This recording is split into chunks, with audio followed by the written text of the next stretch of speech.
de ver. Vamos a ir al mensaje de hoy y vamos a ir al libro de Hechos, al capítulo 6. Hoy terminamos el capítulo 6 del libro de Hechos. Vamos a leer desde el versículo número 8 hasta el versículo número 15. Dice la palabra de Dios. Hechos 6 del 8 al 15. El mensaje de hoy se titula Esteban, un creyente lleno. Dice así: y Esteban, lleno de gracia y de poder, hacía grandes prodigios y señales entre el pueblo. Entonces se levantaron unos de la sinagoga llamada de los libertos y de los de Cirene, de Alejandría, de Cilicia y de Asia, disputando con Esteban. Pero no podían resistir a la sabiduría y al espíritu con que hablaba. Entonces sobornaron a unos para que dijesen que le habían oído hablar palabras blasfemas contra Moisés y contra Dios. Y soliviataron al pueblo, a los ancianos y a los escribas, y arremetiendo le arrebataron y le trajeron al concilio. Pusieron testigos falsos que decían: este hombre no cesa de hablar palabras blasfemas contra este lugar santo y contra la ley. Pues le hemos oído decir que Jesús de Nazaret destruirá este lugar y cambiará las costumbres que nos dio Moisés. Entonces todos los que estaban sentados en el concilio, al fijar los ojos en él, vieron su rostro como el rostro de un ángel. Quiero pedirle, amados hermanos, que oremos. Bendito Dios y Padre de toda gloria, gracias por este tiempo. Gracias, oh Señor, porque tú eres bueno y estás con nosotros. Te ruego por la vida y el alma, el corazón de aquel que está escuchando atentamente tu palabra en este tiempo, para que tú uses tu palabra y a tu siervo que te ama, para que tu palabra pueda tocar sus corazones y sus vidas. Te ruego que con toda la humildad de Cristo, tú nos otorgues esta humildad para que con humildad, con el amor de Cristo, con el poder del Espíritu Santo, dominado por el Espíritu Santo, tu palabra pueda ser expuesta. Concédenos esto, concédeme esto, por favor, Señor, que tu palabra sea expuesta con fidelidad, con humildad, con amor. Te ruego por todos aquellos que están en sus hogares, atentos a ti, con un corazón dispuesto, para que tú, oh Dios mío, exaltes a Cristo en medio de nosotros. Y también ahí tu humildad para escuchar tu palabra penetre sus corazones. En el nombre de Jesús. Amén. Solo déjenme tomar una nota que tengo aquí, hermanos, que lo voy a necesitar en un momento. Perdón. En una ocasión, Jesús fue a la casa de un fariseo. El fariseo se llama Simón. De entrada podemos pensar qué tiene que ver esta historia con Esteban. Ya lo verán. Simón le rogó a Jesús que comiera con él. Jesús aceptó la invitación y fue a la casa de Simón. Simón abrió las puertas para que entraran otros. Jesús llegó y se sentó a la mesa. Detrás de Jesús se sentó una mujer en el suelo, pero a espaldas de Cristo. Una mujer pecadora, de mala reputación en la comunidad. Ya se imaginan ustedes. Esa mujer en el suelo estaba llorando a los pies de Cristo. y con sus lágrimas enjuagaba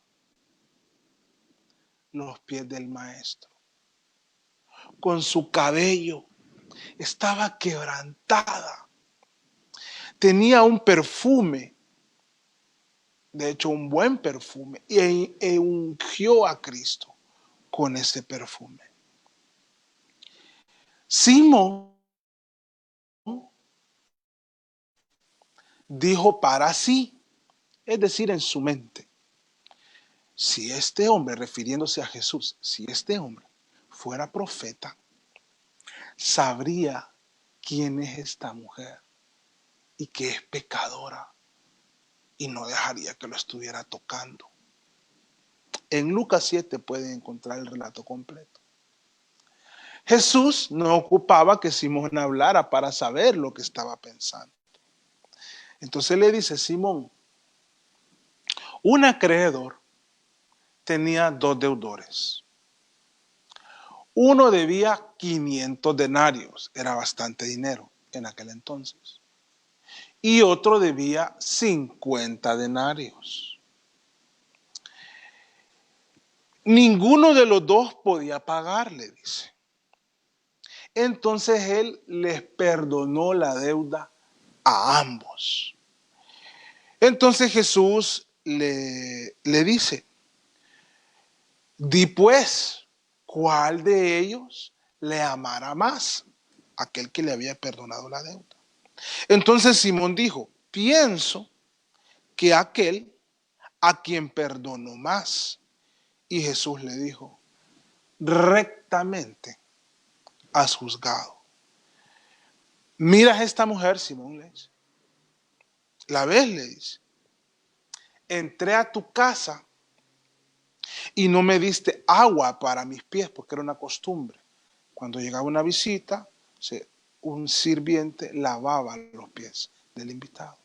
Bueno, entré a tu casa y no me diste agua para mis pies, mas esta ha regado mis pies con lágrimas y los ha enjugado con sus cabellos. No me diste beso, mas esta desde que entré no ha cesado de besar mis pies. No ungiste mi cabeza con aceite, mas esta ha ungido con perfume mis pies. Por lo cual te digo que sus muchos pecados le son perdonados, porque amó mucho. Mas aquel a quien se le perdona poco, poco ama. Y a ella le dijo: tus pecados te son perdonados. ¿Qué tiene que ver esto con Esteban? Esta semana, hermano, fue de mucha meditación para mí en el pasaje que vamos a ver. Capítulos 6 y 7 son los únicos capítulos que hablan de Esteban en toda la Biblia. Pero nos da información importante. Y en medio de la meditación, decía, ¿qué motivaba a Esteban a hacer lo que hizo con la actitud que lo hizo? No sé, no conozco, la Biblia no lo dice. ¿Qué era de Esteban antes de venir a Cristo? Pues no lo sé, pero lo que sí puedo asegurar es que Esteban había comprendido adecuadamente la dimensión de su deuda hacia Cristo, impagable, y había experimentado lo que experimentó esa mujer pecadora de mala fama: el perdón de los pecados. Si hay algo que produce gozo en el alma, es saber, tener la seguridad que hemos sido perdonados.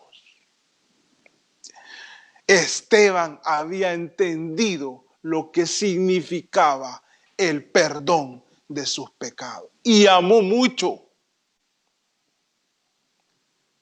Fue un hombre, un creyente lleno.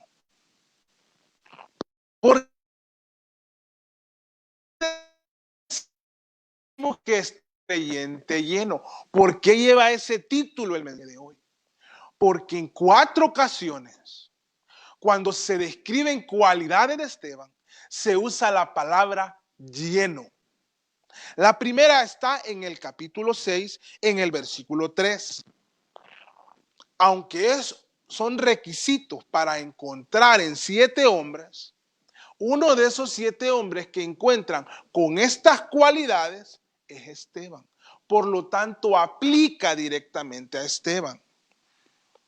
Buscad pues, hermanos, de entre vosotros a 7 varones de buen testimonio, llenos del Espíritu Santo y de sabiduría. No podría decir llenos de buen testimonio, sino de buen testimonio. Pero lo demás dice llenos tanto del Espíritu Santo y como sabiduría. En el versículo 5, Esteban es el primer de los que se enlista y vea lo que dice de él. Agradó a la propuesta a toda la multitud y eligieron a Esteban, varón lleno de fe y del Espíritu. En el pasaje que vamos a ver hoy, en el versículo 6, dice, y Esteban, ¿qué dice? Lleno de gracia y de poder. Y cuando la Biblia describe los últimos momentos de la vida de Esteban, solo váyanse al capítulo 7, al versículo 54. Oyendo estas cosas se enfurecían en sus corazones y crujían los dientes. Pero Esteban, lleno del Espíritu Santo, puesto los ojos en el cielo, vio la gloria de Dios. Es por eso que hemos dicho, Esteban, un creyente lleno. Quiero ilustrar, no he podido encontrar algo que me satisfaga al 100% para ilustrar eso de lleno de Esteban. Pero tengo un par de ilustraciones que espero que a muchos les haga entender. Para entender bien lo que es lleno, es bueno saber qué es lo que está vacío. Un ejemplo que le pudo haber pasado a muchas familias de entre nosotros en algún momento de la historia, o a algunos puede ser que les esté pasando en este momento. Cuando pasa una temporada muy larga, imagina que usted tiene su vehículo, pasa una temporada larga, posiblemente meses, años, y usted siempre va con su vehículo a la estación de gasolina, pero no tiene la capacidad de decir, lléneme. Y anda ahí a cuentagotas, y nos toca andar a cuentagotas. Qué lindo cuando todo eso cambia y un día podemos llegar a la estación de bomberos, de bomberos de gasolina, y le decimos, lléneme el tanque. Para nosotros como conductores sabemos lo que representa. Pasamos por una de las rotondas y hasta le damos 2 vueltas de la alegría. O cuando vamos a casa apenas con 1 o 2 bolsas de suministros. Qué hermoso es cuando llega un momento que Dios nos da y podemos ver la alacena llena o la refri llena, luego de haberla visto vacía. O sea, estar lleno es estar completo. Esteban aquí se describe como lleno, pero tengo la seguridad que antes de estar lleno, él estaba vacío. Vacío sin Cristo. Porque sin Cristo, de lo único que estamos llenos es de pecado, de culpa y de inmoralidad. Pero Esteban en algún momento encontró a Cristo. Se dobló a sus pies como aquella mujer pecadora. Fue quebrantado. Se enamoró de Cristo. Lo entregó todo por Cristo porque entendió la dimensión de su deuda y entonces entendió que él tenía que hacer una entrega plena. Y fue lleno del Espíritu Santo y fue de buen testimonio, lleno de sabiduría, lleno de gracia, lleno de fe y lleno de poder. Ese era Esteban, un hombre lleno. ¿Cómo identificamos a un creyente lleno? ¿Cómo podemos decir, este hombre está lleno, está lleno? Otro ejemplo, tal vez no sea el mejor, pero sé que ayuda.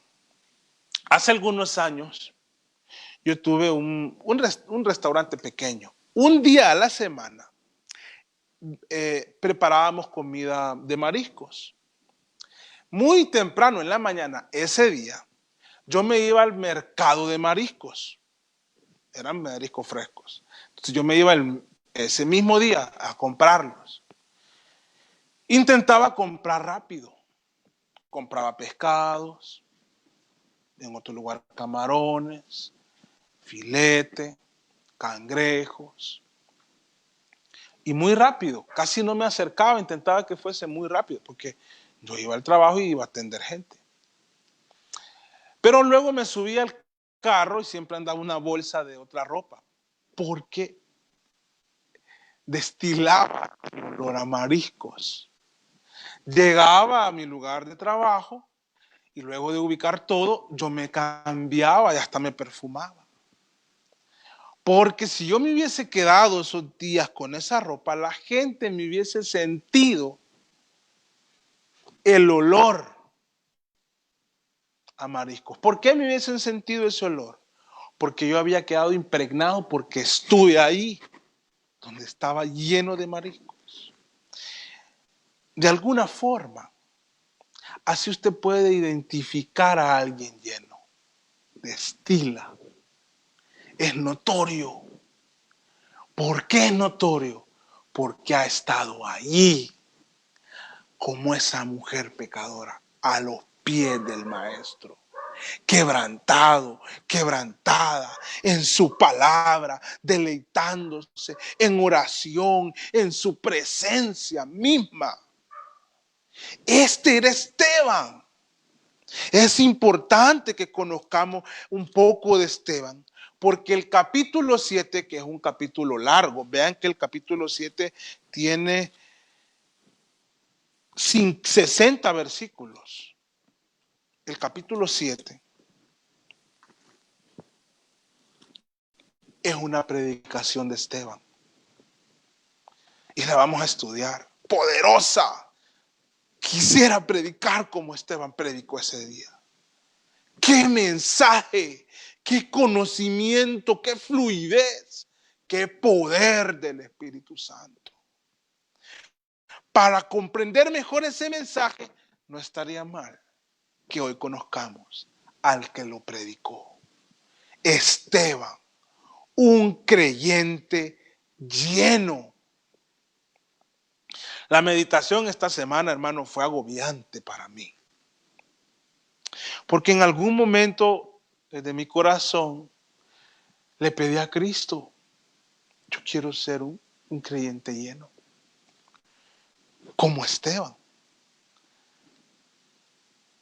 Y fue inevitable el pensamiento para mí, hacerme una pregunta a mí mismo. ¿Quieres ser un creyente lleno como Esteban? ¿Estás dispuesto a sufrir o a terminar como Esteban? Porque este hombre que fue lleno del Espíritu Santo y de sabiduría, lleno de fe y del Espíritu Santo, lleno de gracia y de poder, terminó lleno de piedras, porque murió apedreado.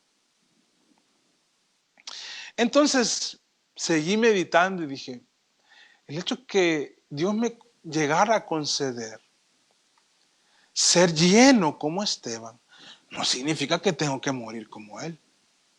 Y eso es una conclusión adecuada.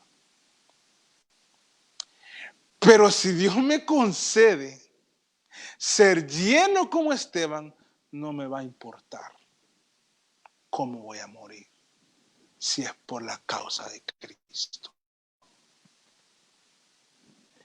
Ese era Esteban, a quien no le importaba. Era un hombre sabio, manso, lleno de Cristo.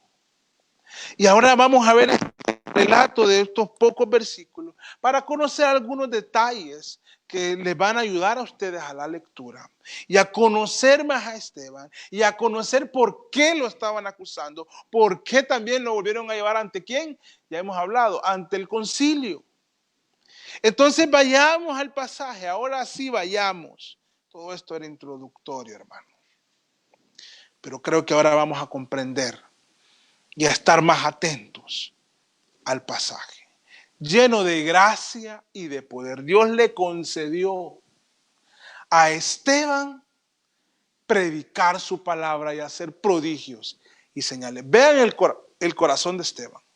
A inicios del capítulo 6, Esteban no es calificado, no lo escogen o no lo buscan para predicar. Lo buscan para servir a las mesas. Para que la distribución del dinero fuera adecuada entre las viudas de griegos y hebreos. Qué corazón de Esteban, que está dispuesto, aunque es un hombre lleno de sabiduría, también es lleno de humildad, hermanos. Está dispuesto a servir a las mesas. Si eso es lo que toca. Y lo hace con alegría para Cristo. Aunque tiene toda la capacidad de exponer su palabra con poder. Que Dios nos conceda ser hombres como Esteban. Este hombre también Dios le concedió exponer su palabra. Eso es lo que nos está diciendo aquí. Lleno de gracia y de poder.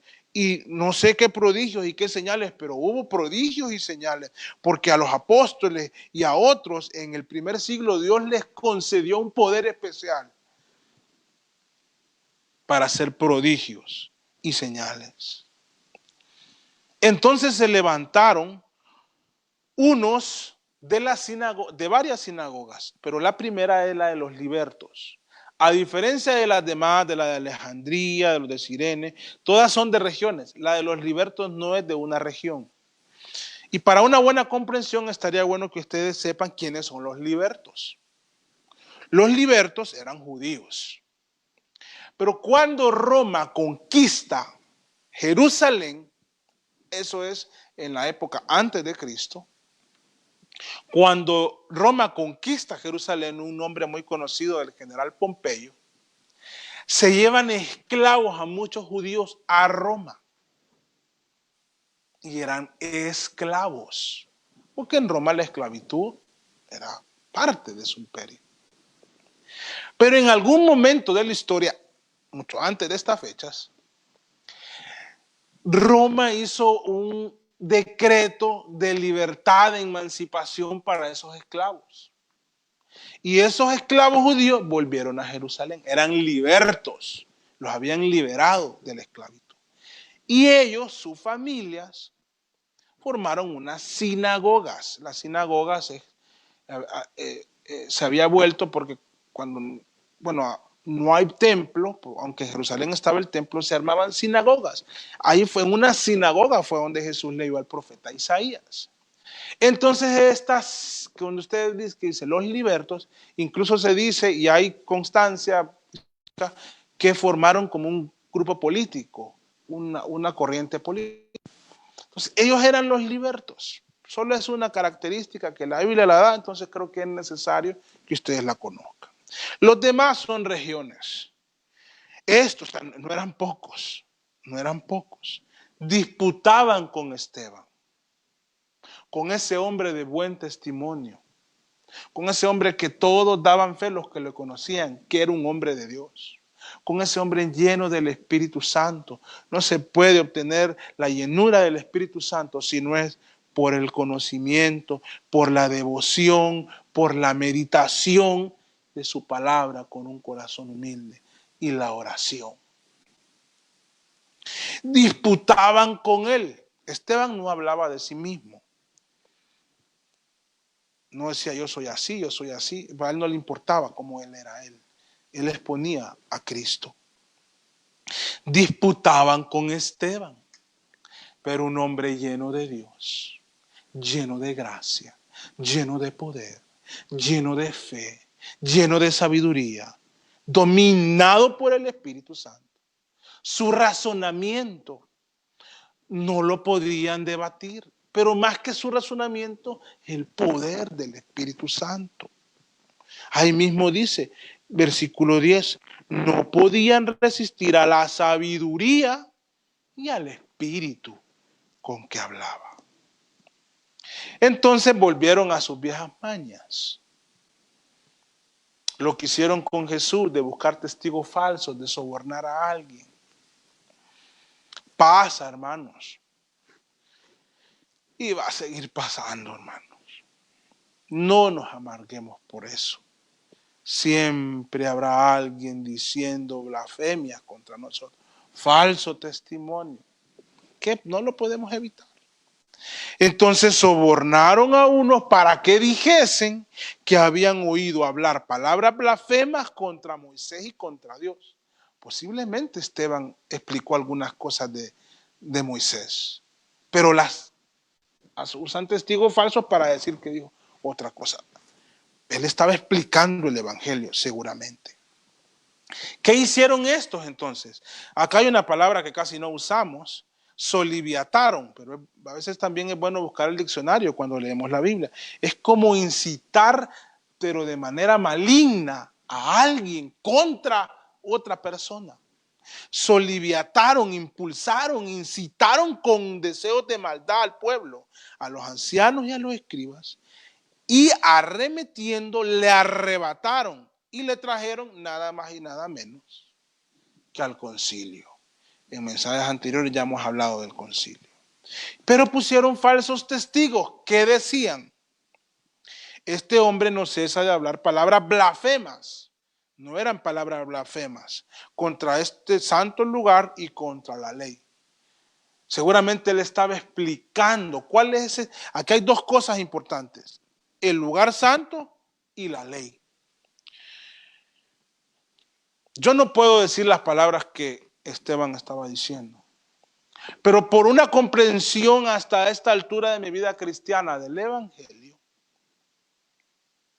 puedo imaginar que estaba diciendo que no le gustó. El lugar santo era el templo, no la sinagoga, el templo.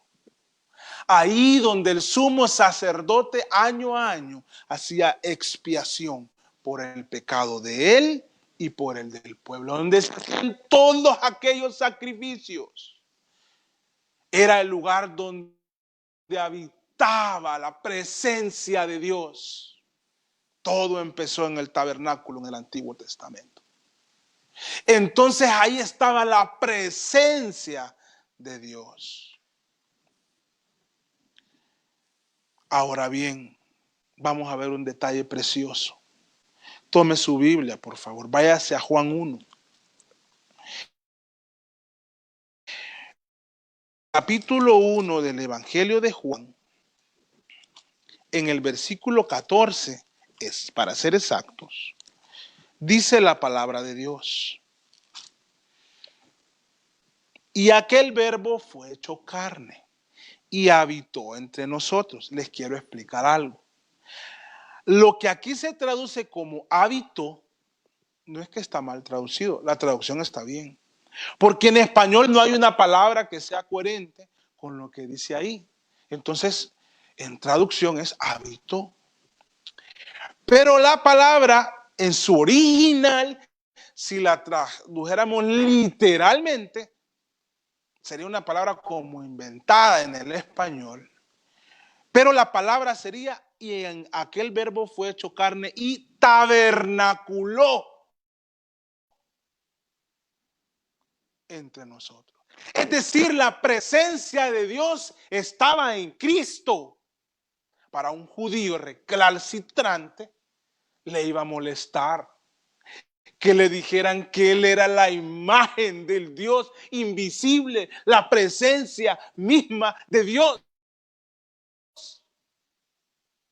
Porque él podía interpretar, está blasfemando contra el lugar santo, donde está la presencia de Dios. Pero no, Cristo es Dios encarnado. Lo hemos dicho otras veces y se lo decimos nuevamente. Primera de Timoteo 3:16. Para los que no lo habían escuchado, este era un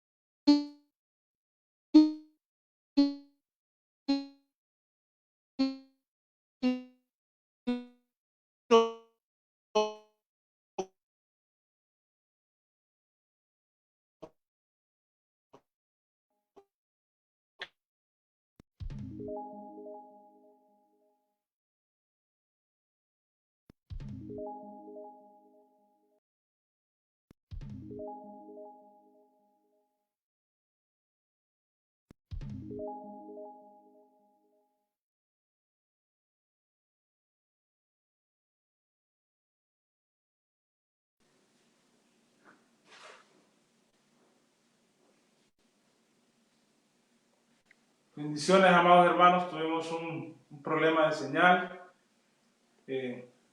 Esto van a pasar, hermanos. Cuando estemos juntos, esto se va a acabar, estos problemas, y volveremos a estar nuevamente juntos y saludándonos, ¿no? Bueno, vamos a continuar. No sé exactamente en qué parte nos quedamos, pero yo voy a continuar más o menos un poquito antes donde me quedé. Los judíos, como les decía en Juan 1:16, la traducción o lo que dice en el original es tabernaculó. Nosotros lo leemos, y está bien la traducción, nosotros lo leemos y dice habitó en Juan 1:14. Y el verbo fue hecho carne y habitó.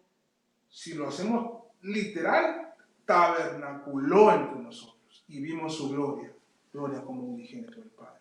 Entonces ya eso le molestaba a los judíos, decían, está blasfemando contra el santo, el lugar santo, el templo, porque estaba explicando seguramente Esteban que Jesús es la misma presencia, bueno, es Dios encarnado, ¿no? Y como les decía, eso cantó la iglesia, Dios se ha manifestado en carne. Pero al mismo tiempo su molestia, dice ahí, no solo era esa, que hablaba, decía blasfemia, decían ellos, contra el lugar santo y contra la ley de Moisés. La ley de Moisés está registrada en los primeros 5 libros de la Biblia. Jesús es el cumplimiento de la ley. Jesús no vino a faltar a la ley. Es más, él abroga la ley por cumplimiento, porque la cumplió. Entonces, cuando explicamos el evangelio, tenemos que explicarle a la gente, nadie puede cumplir la ley, nadie nunca la ha cumplido, solamente Cristo. Por lo tanto, la ley queda abrogada por cumplimiento. Él fue la expiación perfecta y no se ocupa más sacrificios. Esto molestó en sobremanera a aquellos. Ahora, dice, pues le oímos en el versículo 14, pues lo hemos oído decir que este Jesús de Nazaret, vean que era referencia a Jesús, destruirá este lugar, el lugar santo, ya él era la presencia de Dios, y cambiará las costumbres que nos dio Moisés, porque ya no eran necesarios un montón de cosas de la ley. Entonces todos los que estaban sentados en el concilio, vean esto, al fijar los ojos en él, vieron el rostro como el rostro de un ángel. El pastor Pepe Mendoza, comentando acerca de esto en una de sus clases, él dice lo siguiente, se lo quiero leer. ¿Cómo podemos interpretar el rostro de un ángel? lleno de paz, sin odio, sin resentimiento, una mirada apuntando hacia el cielo, dice él. El rostro de un ángel, quizá lo único que nos queda es un sentimiento de armonía, agrega él, de completa paz, un espíritu de misericordia. Realmente, dice, no lo sabemos. Dice él, lo cierto es que esta es la expresión que Lucas menciona. Tenía el rostro como el rostro de un ángel, un rostro diferente, iluminado. No hay forma de definirlo porque no hemos visto un ángel. Y la Biblia tampoco nos define cómo es el rostro de un ángel. Pero este hombre estaba lleno y su rostro se reflejaba esa llenura.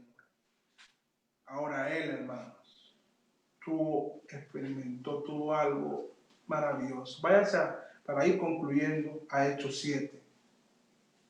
Versículo 55. No, esta no es la meditación de hoy, estos versículos, pero nos sirven mucho para entender a Esteban. Pero Esteban, lleno del Espíritu Santo, puesto los ojos en el cielo, vio la gloria de Dios. Vean lo que vio. Y a Jesús que estaba sentado, a la diestra de Dios. Hechos 7:55. Vio la gloria de Dios y a Jesús que estaba sentado a la diestra de Dios. Hermano, no tengo, mi imaginación no es capaz de figurar lo que vio Esteban. Vio algo maravilloso y dijo: he aquí, veo los cielos abiertos y al Hijo del Hombre que está a la diestra de Dios. Entonces ellos, dando grandes voces, se taparon los oídos y arremetieron a una contra él, y echándole fuera de la ciudad, le apedrearon, y los testigos pusieron sus ropas a los pies de un joven que se llamaba Saulo, y apedreaban a Esteban mientras él invocaba y decía, lleno del Espíritu Santo: ¿cómo puede un hombre decir lo que dijo Esteban si no es lleno de Dios? Señor Jesús, recibe mi espíritu. Y puesto de rodillas clamó a gran voz: Señor, no les tomes en cuenta este pecado. Y habiendo dicho esto, durmió. Ese es Esteban, hermano. Un hombre lleno. Damos gloria a Dios por hombres como Esteban. Nos encanta hablar de Saulo, de Pablo, de Pedro, de Juan. Pero aquí hay unos capítulos que hablan de un hombre como Esteban. ¿Recuerdan hace unos domingos cuando nos deleitábamos en Cristo por la vida de Bernabé? Hoy démosle gloria por la vida de Esteban. Que Dios nos conceda un poco de lo que él fue. Un hombre vacío que se arrepintió y por lo tanto fue lleno luego de Dios. Un hombre que entendió la dimensión de su deuda. Ojalá que ese es uno de los problemas más grandes de los cristianos. No logran entender, no logran desarrollar el discernimiento para comprender la dimensión de su deuda. El día que usted comprenda la dimensión de su deuda impagable, va a comprender un poquito de lo que pasó en la cruz, del sacrificio perfecto de Cristo, y se va a entregar por completo y va a servir con alegría. Vamos a orar. Bendito Dios y Padre, gracias por tu palabra, Señor. Gracias por lo que pasa. Tú eres soberano. Gracias por todo. Porque Cristo es exaltado en medio de nosotros. Sabemos que lo seguirá haciendo. A ti sea gloria por siempre y para siempre, por los siglos eternos. En el nombre de Jesús. Amén. En los anuncios les van a decir la noticia, pero yo quiero adelantarme, igual que lo digan luego. Pero este miércoles tenemos un invitado especial, un banquete sabroso en la palabra de Dios. Desde Minnesota, el hermano Mike Williamson. Y el 30 de agosto, el domingo, tenemos otro banquete. Desde Portugal, Andrés Torres. Así que cordialmente invitados. Y hermanos, que el Señor les bendiga. Hermano Gerson, continuamos con usted.